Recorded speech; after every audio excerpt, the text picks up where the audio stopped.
भारत की कथा में एक महत्वपूर्ण पात्र हैं राजा धृतराष्ट्र, जो अंधे होने के बावजूद धर्म, न्याय और नीति के प्रतीक माने जाते थे।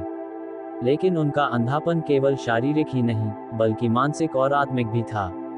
वे अपने पुत्र दुर्योधन के प्रति अपने अति प्रेम में इतने अंधे हो गए थे कि उन्होंने न्याय की दिशा को पूरी तरह से नजरअंदाज कर दिया। धृतराष्ट्र का पतन तब शुरू हुआ जब उन्होंने श्री कृष्ण की सलाह को नकार दिया।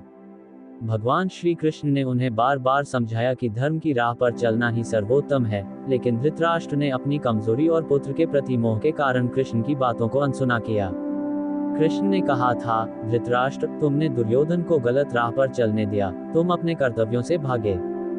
ये तुम्हारा अंधापन ही है जिसने तुम्हें नष्ट कर दिया।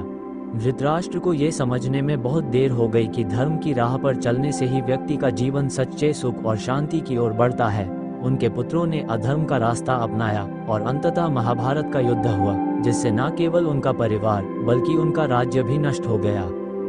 कहानी का संदेश।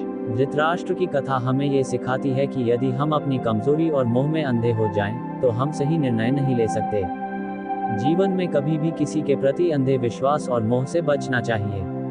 श्री कृष्ण की तरह हमें हमेशा धर्म और सत्य की राह पर चलना चाहिए, क्योंकि वही हमारे जीवन में स्थायी सफलता और शांति का रास्ता है।